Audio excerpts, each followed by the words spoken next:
የጨረቃዋ ሙሉ መሆን፣ ስለ ውሃው መለወጥ፣ ስለ ደጋ እስጢፋኖስ የ22 ቀን እና ሌሊት ቆይታዬ፣ ስለ ግራማንኮክ እና ስለ ቴክኖሎጂ ካርታ፣ ስለ ቁጥሮች ቀመርና 7129 ከዋናው የዘረደሸት ታሪክ ጋር አዋሃጄ ሐሳብ ይዤላችሁ መጥቻለሁ።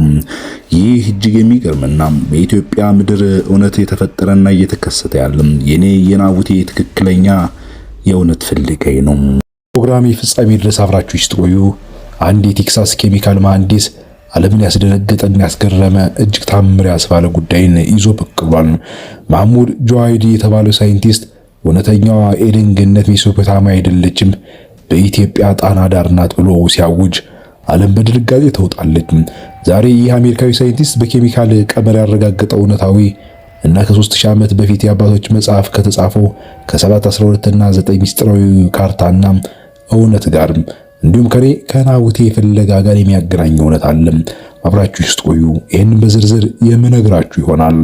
ላይክ በማድረግ ፕሮግራማችን ጀምሩት። ይህ በ11ኛው ቀን ሙሉ ለመሆን የተቃረበችው ጨረቃ በጣና ላይ የሚፈጥረው ክስተት በሆኑ በዓለም አቀፍ ሳይንስ ሉናር ኢንፍሉዌንስ ኦን ፍሬሽ ዋተር ኢኮሲስተም ተብሎ የሚጠራ ሳይንሳዊ መላምት አለ። ጨረቃ በምድር ላይ ያላትን የግራቪቲ ስበት በመጠቀም በሰውነታችን ውስጥ ያለውን 70% ውሃና በሐይቁ ውስጥ ያለው ፈሳሽ በአንድ ድግግሞሽ ወይም ፍሪኩዌንሲ እንዲመታ ታደርገዋለች። በታሪካችን ውስጥ ግን ይህ ስበት ሌላ ምስጢር አለው። ምክንያቱም ተፈጥሮ ተባብራብኛለች በኔ ላይ፣ ተፈጥሮ እየጣለች ነው እያልኩ አጎመቁማለሁ። ውሃ መረጃን የመቅዳት ሚሞሪ ኃይል እንዳለው አውቃለሁ። ጨረቃ ሙሉ ስትሆን በጣና ጥልቀት ውስጥ ያሉ ጥንታዊ ክሪስታሎች ንዝረታቸው ይለቃል። ይህ ንዝረት ውሃውን ወደ ሱፐር ኮንዳክቲቭ ፍሉይድ ይቀይረዋል። በሐይቁ ዳርቻ የሚኖሩ አጥማጆች ውሃው ሲቆጣ ያዩታል። እውነታው ግን ውሃው መረጃን እያስተላለፈ ብቻ ለመሆኑ ነው። ይህ ጣና ባለ 2 ወለል ነው። የመጀመሪያው ወለል አሳ አጥማጆች የሚደርሱበት የጭቃና የደለል ወለል ነው። ሁለተኛው ወለል ነው ሚስጥሩ ያለው። ከደለሉ በታች ያለው በከፍተኛ ማዕድን የበለጸገና የኤሌክትሮማግኔቲክ ኃይል የሚመነጭበት ዘቴክ ላየር መሆኑን ነው። በእርግጥ ይህንን ማንም ላያምን ይችላል። እውነታው ግን የምነግራችሁ ይሄ ነው። ግራማንኮክ የጠፋውን ታቦት ፍለጋ እዚህ ሲመጣ በሆኑ ትኩረቱ ገዳማቱ ላይ ብቻ ነበር። ነገር ግን በሐይቁ ጥልቀት ውስጥ ያለው የውሃው ኬሚካላዊ ይዘት ኬሚካላዊ ኮምፖዚሽን ጨረቃ ሙሉ ስትሆን ይቀየራል። በእኔ ላይ አሁን የተፈጠረው ነገር ይሄ ነው። የውሃው ሞሌኪውሎች ኤችቶ ወደ ተለየ ኳንተም ቅርጽ ይለወጣል። ይህም አትላንቲስ የተባለውን የጥንት ቴክኖሎጂ ከተማ ለመደበቅ የሚያገለግሉ የብርሃን ጋሻ ወይም ሪፍራክቲቭ ሽልዶችን ይፈጥራል ነው እውነቱ። ይህ የእግዚአብሔር እጅግ ሚስጥራዊና ዓለምን የፈጠረበት ታምራዊ ያፈጣጠር ስነ ዘዴው ነው። እግዚአብሔር ምድራችን በማትማቲክስና በፊዚክስ ሕግ ቀምሯታል። እያንዳንዷ ነገር በምክንያትና በውጤት፣ እያንዳንዷ ነገር በሂሳባዊ ስሌትና በቀመር የተሰራች እንጂ እንዲሁ በዝሩ አለመሆኑን ምንረዳበት እውነት ነው። ምናልባት ሳይንስ በደንብ ያወቅን እየተረዳን ስነድ የእግዚአብሔርን ጥበብና የእግዚአብሔርን ያፈጣጠር ሂደት በሚገባ እንድንረዳ ያደርገናል። እያንዳንዱ ነገር ግን ምክንያታዊ ነው። እያንዳንዱ ነገር ግን ሳይንሳዊ መላምትና ትንታኔ ያለው። በእርግጥ በሳይንሳዊ ትንታኔና መላምት ማንደርስባቸው እግዚአብሔር በረቂቅ ጥበቡ የሸፈናቸው ሚስጥራዊ እውነቶች አሉ። ይህ ማዕበል በነፋስ የሚመጣ ብቻም አይደለም። ይህ ስኬጁ ዌቭ ይባላል። በሐይቁ ስር ያለው የምድር ውስጥ ኃይል ከጨረቃ ስበት ጋር ሲገጣጠም ነው ውሃው ልክ እንደ ፕሮሰሰር ይሞቃል። ያ ማዕበል አጥማጆቹን ያስፈራቸዋል። እኔን ግን ወደ ምስጢራዊ በር እየገፋኝ ያክል ይሰማኛል። 7 12 እና 9 እነዚህ ቁጥሮች የውሃውን ሞሌኪውል የሚደረደርባቸው የጂኦሜትሪ ኮዶች መሆናቸውን ስነግራችሁ ደግሞ ትገረማላችሁ።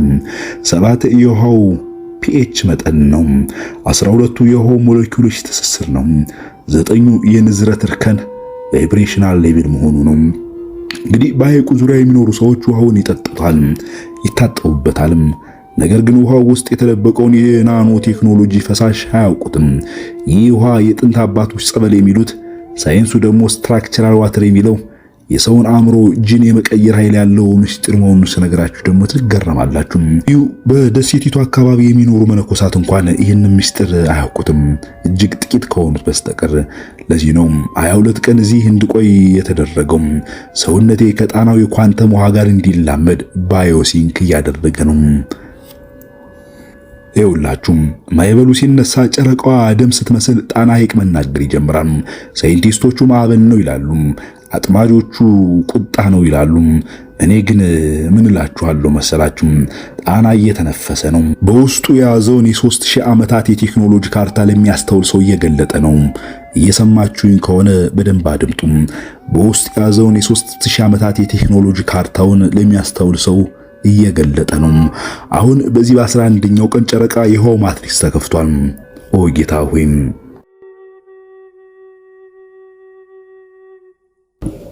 ዓለም ስለ ጣና ሐይቅ የምትናገረውና የምታውቀው የአባይ መነሻ አካባቢ መሆኑን ብቻ ነው። ሳይንቲስቶቹ ጥልቀት የሌለው ሐይቅ ይሉታል። ይህ ግን ለዓለም የተሰጠው ሽፋን ወይም ከቨራፕ ነው። እውነታው ያለው ከጭቃው በታች ከደለሉ በታች ነው።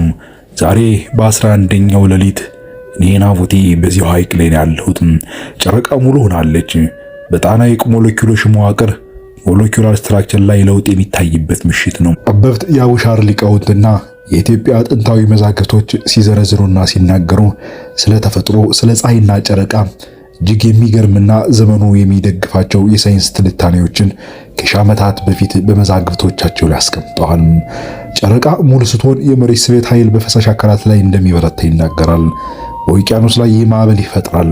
በጣና ላይ ግን በተዘጋ የውሃ አካል ወይም በዘመኑ አጠራር ክሎዝድ ዋተር ቦዲ ምክንያት ኃይሉ ወደ ታችና ወደ ጥልቀቱ ይገፋል ነው ነገሩ።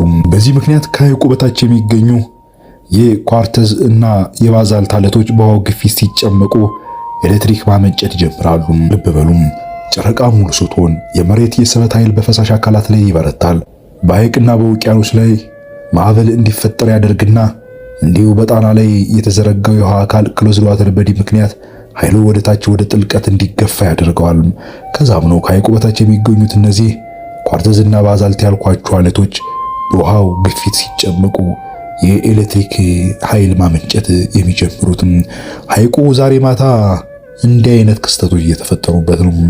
ግዙፉ ኤሌክትሮማግኔቲክ ባትሪ ከእኔ ከያዝኩት ሳጥን ጋር አንዳች አጸግብሮታዊ ኃይል ሊፈጥር እንደሚችል ጠርጥሬያለሁ።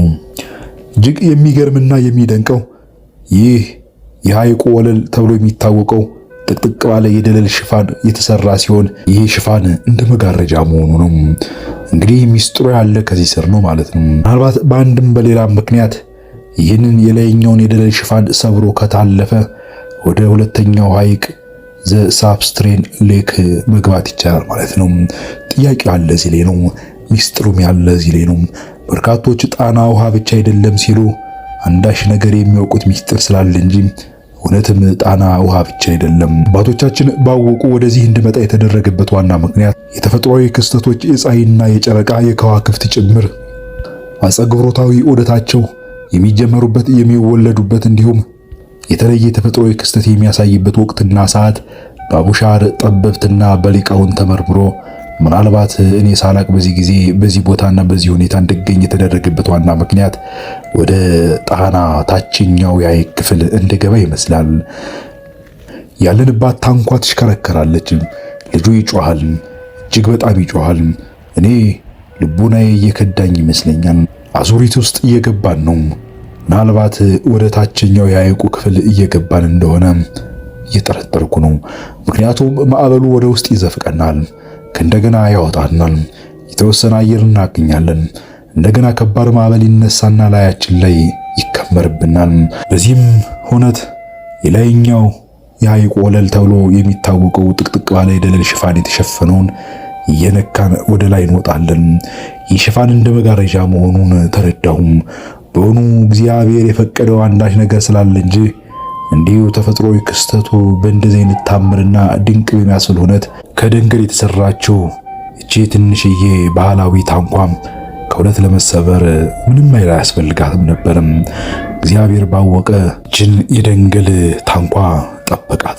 ከፍተኛ ማዕበል ስትናጥ የነበረችው ታንኳችን ከፍተኛ ማዕበሉ በከፍተኛ ደረጃ ከፍ ሲል በታቋጭም በኩል ያለው የውሃ መጠን እጅግ ዝቅ ይልና ወደ ታችኛው የደለል ክፍል እየነካን እንደገና እንነሳለን። ይቺ ታንኳ የደለሉን ሽፋን ስትነካው ወደ ሁለተኛው የሐይቅ ክፍል እየገባን እንደሆነ ቆይቶ ቢሆን ገባኝ። ውሃው እዚህ ጋር ፈሳሽ አይደለም፣ ልክ እንደ ጀል የመሰለ ነው። የሚያብረቀርቅ የሚያበራም ይመስላል። ባዮሉሚኒሲት የሆነ ፍጥረታት እንደ ፋይበር ኦፕቲክ ገመዶች ተተብትበው የሚታዩበት ልዩ የሆነ ምናልባት በቴሌቪዥን መስኮቶቻችን በናሽናል ጂኦግራፊ የምናያቸው የሐይቅ ክፍል የሚመስል ልዩና ውብ ገጽታ ያለው ነው። በዘመናዊ ዓለም ሳይንቲስቶች ውሃ ለስሜትና ለድምፅ ምላሽ ይሰጣል ይላሉ። እዚህ ግን በከፍተኛ ደረጃ ላይ ሲንጸባረቅ በዓይኖቼ አይቼ በጆሮዎቼ ሰማኋቸው። ከስር ያለው ውሃ በከፍተኛ ግፊት ምክንያት ወደ ፈሳሽ ክሪስታል ተቀይሯል። ይህ ማለት እያንዳንዷ የውሃ ጠብታ ልክ እንደ ኮምፒውተር ሃርድ ዲስክ ከ3000 ዓመታት ታሪክ በላይ መዝግቦ ይዟል ማለት ነው። ፕላቶ ስለ አትላንቲስ ሲጽፍ እንዲህ ይላል። ከተማዋ በውሃ ቀለበቶች እንደተከበበች ጠቅሷል። ዓለም አትላንቲስን በውቅያኖስ ፈለገች። ነገር ግን የሰው ልጅ የዘር ምንጭ ኦሪጂን ኢትዮጵያ ከሆነች የጥበብ ምንጭ ስለምን እዛው አይሆንም ብለን እንጠይቃለን። ሰዎች እንደሚሉት የዘር ምንጩ ወይም ኦሪጂኑ ኢትዮጵያ ናት ማለት አውስትራሎፒቴከስ፣ ራሚደስ፣ አፋሪደስና ሌሎቹም እያልን እየተነተን ሳይሆን አዳማዊ የሆነው ከገነት በርና ደጅ ስር አዳም የተፈጠረባት ምድር አሁን እኔ በማዕበል የምናጥባት እጅ ታምራዊና ድንቅ ቦታ መሆኑን እንመሰክራለን። እኔ የተለያዩ መዛግብትን በመመርመር በመፈለግና እውነታን እንዲሁም የአባቶችን ታሪክ በማሰስ በርካታ ዘመናትን አሳልፌያለሁ። መዛግብቶቻችንን ሳገላብጥ እንዲላሉ በሐይቆቻችንና በበርካታ ቦታዎች ሕንፃዎች ድንጋይ አይደሉም፣ ድምፅ ናቸው ይላሉ። አዎ የረጋ ድምፅን ሶሊዲፋይድ ሳውንድ ይባላል በሳይንሱም። ይህ ሳይማቲክስ ይባላል አይደል? ድምፅን በኋላ ላይ ስታሳርፍበት ቅርጽ እንደሚይዘው ሁሉም እነዚህ ፒራሚዶችና ግንቦች በከፍተኛ ፍሪኩዌንሲ የተሰሩ የድምፅ ውጤቶች ናቸው። ለዚያ ነው በመሳሪያ የማይሰበሩት። አሁን ያለውበት አካባቢ ሺህ ዓመታት ሲነገር የነበረውን ታሪክና እውነተኛ የሆነውን የአባቶቻችን የጥበብ መንገድ የተገነባበትን መሰረት ለመፈተሽና ለመመርመር እነሆ በዚሁ ሐይቅ ላይ ተገኝቻለሁ። እነዚህ ደሴቶች በርካታ ሚስጥራዊ ነገሮች ተቀምጠዋል። የበርካታ የነገስታት አጽምና የልጅ ልጆቻቸው አሻራ በዚሁ በዳጋ እስጢፋኖስና አካባቢው ላይ ይገኛል። ለምን ተቀመጠም? ዝም ብሎ ለመቃብር ብቻ ፈልገውት ነው እንዴ ብለን እንጠይቃለን። ነገር ግን ይሄ እውነት ዛሬ ልግለጥላችሁ። በርካታ ቅዱሳን ነገስታት አጥንታቸው ዲኤንኤ ከሐይቁ ስር ካለው የኃይል ማማ ጋር ኳንተም ትስስር አለው የሚባል ትንታኔ አለም። እነሱ የከተማ ባዮሜትሪክስ ቁልፎች መሆናቸው ነው። በተደጋጋሚ ሲታዩ የነበሩት የ7 የ12 እና የ9 ሚስጥራዊ ቁጥሮች አንዳንድ ምልከታና ሐሳብ እየሰጡኝ እንደሆነ ዛሬ ላይ ሆኜ የተገነዘብኩት። ይህ ማለት የብርሃን ስፔክትረም 7 ቀለማት እንዲሁም የውሃው ኬሚስትሪ የፒኤች መጠኑ 7 በጣና ውስጥ ይህ ቁጥር የሚያሳየው ውሃው ወደ ፍጹም ሚዛናዊ ፐርፌክት ባላንስ የመጣበትና ሰውን ለመፈወስ ዝግጁ የሆነበትን ደረጃ እንደሆነ ገባኝ። ሌላው 12 ነው። ይህ 12 የ12 የሰዓታት አቆጣጠር ወይም የ12ቱ የዞዲያክ ምልክቶች ነው። ወይም ደግሞ ከጣና አካባቢ ይነሳሉ የሚባሉት ሚስጥራዊ ነፋሳት መስኮት 8ቱ የማዕትና 4ቱ የምሕረት መዝገበ ነፋሳት መነሻ መሆኑ ነው። ኒኮላስ ቴስላ የ3 የ6 እና የ9 ሚስጥር ብታውቁ የጽንፈ ዓለምን ቁልፍ ታገኛላችሁ እንዳለው 9 እዚህ ላይ የሚወክለው ሚስጥራዊ ቀመር እንዳለም ተረድቻለሁ። 9 ቁጥር የፍጻሜና የመደመር ምልክት ነው። 9 ቁጥር የቮርቴክስ ወይም የሽክርክሪት በር መሆኑ ደግሞ እጅግ የሚገርም ነው። ወደ ሌላ ልኬት፣ ወደ ሌላ ዓለም፣ ወደ ሌላ ዳይሜንሽን የሚያስገባ ማለት ነው። ይህንን ካለውበት ሁኔታ አንጻር ወደ ሌላኛው ዳይሜንሽን ወይም ደግሞ ልኬት ወይም መግቢያ እየገባው እንደሆነ ተገነዘብኩኝ። ሳጥኑ እነዚህን ቁጥሮች እያነበበ ነው። የውሃው ሞለኪውሎች ቅርጻቸውን እየቀየሩ ወደ ሄክሳጎናል እየተለወጡ ነው። ይህ ውሃ አይደለም፣ ይህ ፈሳሽ ኮምፒውተር የመረጃ ቋት እንደሆነ ይሰማኛል። ይህ ከፍተኛ ማዕበል በሚነሳበት ወቅትና ሰዓት በዚህ ቦታ እንድገኝ የተደረገበት ይህ ተፈጥሯዊ ሚስጥር እንድረዳ ለማስቻል ነው። ማዕበሉ የሚያጠፋ አይደለም። ማዕበሉ የልብ ምት ነው። ጣና ለዘመናት አምቆ የያዘውን እውነት ለአዲሱ ትውልድ ለማስተላለፍ እየሞከረ ይመስላል። አጥማጆቹ ይሸሻሉ፣ ቱሪስቶቹ ይደነቃሉ። የተመረጠው ግን ወደ ጥልቁ ገብቶ ቁልፉን ይፈልጋል። ወዳጆቼ ምናልባት ይህንን የቅጀት ዓለም ሊመስላችሁ ይችላል። ይህ እውነት ነው ብሎ ለመቀበል ሊያዳግታችሁ ይችላል። እኔም ከናንተ እንዳንዱ ነበርኩና ነገር ግን የዚህን እውነትነት እኔ አንተ ወይም ይህንን ፕሮግራም የምታደምጡት ሰዎች ላንቀበለው እንችል ይሆናል እንጂ ዓለም የሚስጥራዊ ማህበራትና በጥቂት ሰዎች እውነት ታውቋል። እጅግ ጥቂት ከሆኑ የዓለማችን አሳሾችና ፈላጊዎች ሚስጥር በርባሪዎችና ዓለም ላይ ያሉ ታምራትና ድንቅ የሚያደርጉ ቦታዎችን በመፈተሽና በመፈለግ ከባድ የሆኑ ሪሰርቾችን በመስራትና ጥናታዊ ጽሑፎችን በሚስጥር ከሚያካሂዱ ሰዎች መካከል አንዱ የጣናው ሚስጥር የገነት ኬሚካላዊ ኮድን የፈታው በኬሚካል ኮድ ኦፍ ኤደን በማለት የጻፈው የቴክሳሱ ሳይንቲስት ግኝት። ታሪኩ የሚጀምረው በቴክሳስ አሜሪካ በሚገኘው አንድ ላቦራቶሪ ውስጥ ነው። ታዋቂው የኬሚካል መሐንዲስ መሐመድ ጃዋሂዲ የዓለምን የውሃ ካርታና የጂኦሎጂካል አቀማመጥ ለዓለም ሲመረምር ሲያሳይና ሲፈትሽ ቆይቶም አንድ አስደንጋጭ መደምደሚያ ላይ ደረሰ ይለናል መረጃው። ይህ ከወራት በፊት የተነገረ እውነት የተመሰከረ ምስጢር ነው። አሁን ያለውበት ከጣና እምብርት ላይ ያለውን ታምር መሐመድ ጃዋሂዲ ለዓለም ሲናገር የዓለምን የውሃ ካርታና የጂኦሎጂካል አቀማመጥ ለዓመታት መርምሮ ፈትሾና እጅግ ምስጢራዊ የሆኑ ረቂቅ ነገሮችን ካገኘ በኋላ መደምደሚያው ሲደርስ እንዲህ አለ። ጃዋሂዲ የኤደን ገነት መገኛ ሜሶፖታሚያ አይደለችም። እውነተኛዋ ገነት በሰሜን ምዕራብ ኢትዮጵያ በአባይ መነሻ በጣና ሐይቅ ላይ ነው። ምስክር ይሆን ዘንድ ብሎ ሶይል ኬሚስትሪ ነው በማለት ይናገራል። አሁን እኔ እየነገርኳችሁ ያለው እውነት ማለት ነው። የበዚሁ በባህር ዳርና በአካባቢው የጣና ዙሪያ አፈር በዓለም ላይ ወደር የማይገኝለት የባዮ አክቲቭ ንጥረ ነገር መያዙ ነው።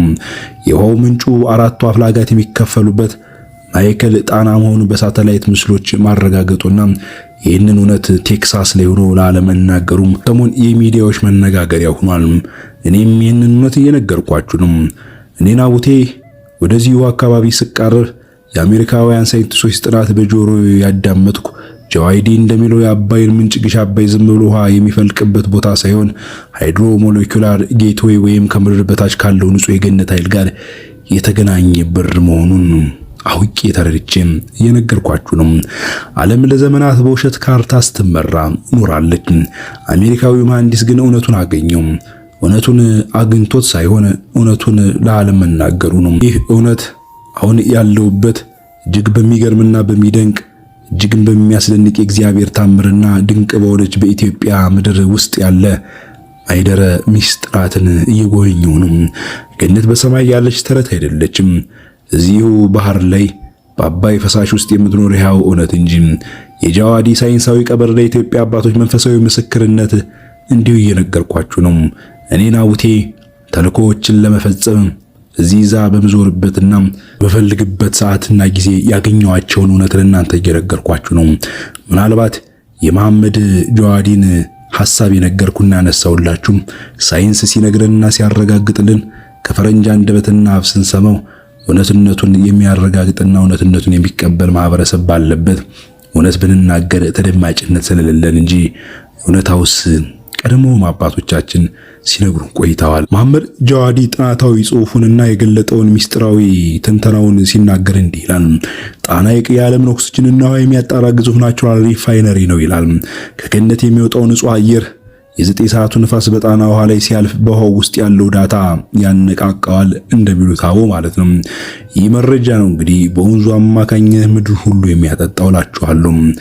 ይህ የ7 የ12 እና የ9 ኮድ የኬሚካላዊ ቀመሩ ምላችሁ ይሄን ነው። ጃዋሂዲ ያላወቀው እኔና ቡቴ ግን የደረስኩበት ሚስጥር ደግሞ እዚሁ ጋር የነገርኳችሁ ነው። 7 የውሃው ፒኤች መጠን ለገነት አትክልቶች ተስማሚ መሆኑን ያሳያል። 12 በጣናና ዙሪያዎቿ መካከል ያሉ 12 ዋና ዋና የጂኦ ተርማል መስመሮች ሌላይንስ እያልኩ ስነግራችሁ የነበረው ነው። 9 በየ9 ሰዓቱ የሚለቀቀው የገነት መዓዛ እዚሁ ጋር መሆኑ ድንቅ ነው። በሆኑ እኔና ቡቴ ሳይንቲስቶች በኬሚካላዊ ቀመር ያረጋገጡትን አባቶቻችን በቅዱሳን መጻሕፍት የመሰከሩትን እኔ ደግሞ በዓይኖቼ ያየሁትን እውነት እየነገርኳችሁ ነው። ጣና ሐይቅ ላይ ስቆም ከግሬ በታች ያለው ውሃ የገነት ደም እንደሆነ ይሰማኛል። አሜሪካዊ መሐንዲስ እንዳለው ጣና የሰው ልጅ መጀመሪያ መነሻ ናት፣ አዳማዊ ገነት በር ደጅ ናት እንዳለው ይህንን እውነት እመሰክርላችኋለሁ። በመላው ዓለም የምትገኙ ውድ አድማጭና ተከታታዮቼም እኔ ናቡቴ ነኝ። የአባቶችን አደራ ተከትዬ ፍለጋዬን እያደረኩ ያለው አንድ ወጣትም ኦናቡቴም ጊዜው ሲደርስ እምዘነጸርኮ ከፈልከ ታነብብ እንዛይመር ከፊሉ ከጻፈ ወእቀብ ምስጢራቦም ጊዜ ሲደርስ ጊዜው ሲደርስም ካየው ከፍለ ተናገር ከሰማው ከፍለ ጻፍ የአባቶችን ምስጢር ጠብቅ በተባልኩት መሰረት እውነት እየነገርኳችሁ እዚህ ደርሻለሁ። ቀጣዩን ይዤላችሁ እመጣለሁ። ሰላም።